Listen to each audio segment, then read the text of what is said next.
Bilo je lepo, bilo je i loše, ali sve je prešlo preko života.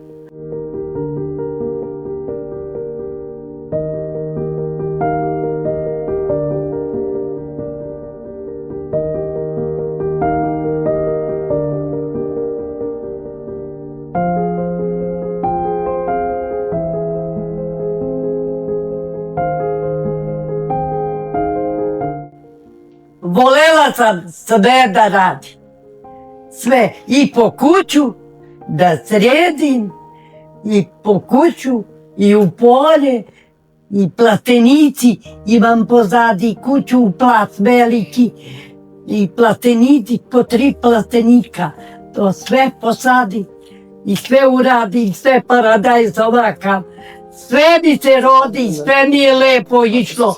Ne mogu da se pokudim.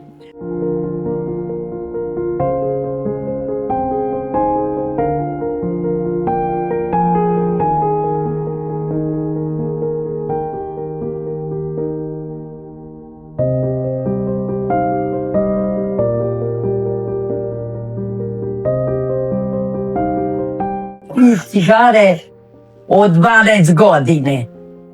Od 12 godine sam počela, nikako nisam patala. I krompir, i pasulj, i podvarci, i pite, sarme, puljeta paprika. Sve sam to i radela, i jela, i pila, i...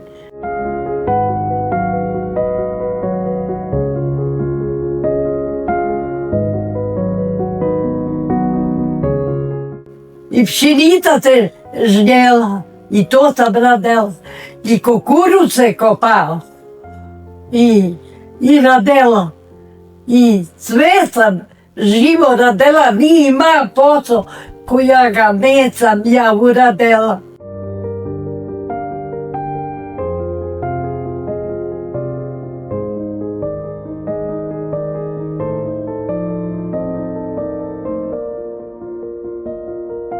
Prvi 100 godinu kad sam uzela, preko 150 čoveka sam imala, rodbina i unuci, svi iz Beograd 21, su došli sa malu bebu.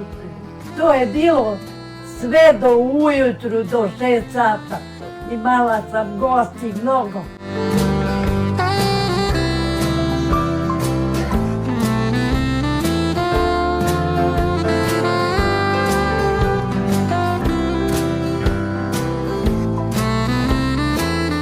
Da možda svi da te mi živi i zdravi i sve, niko da ne boluje.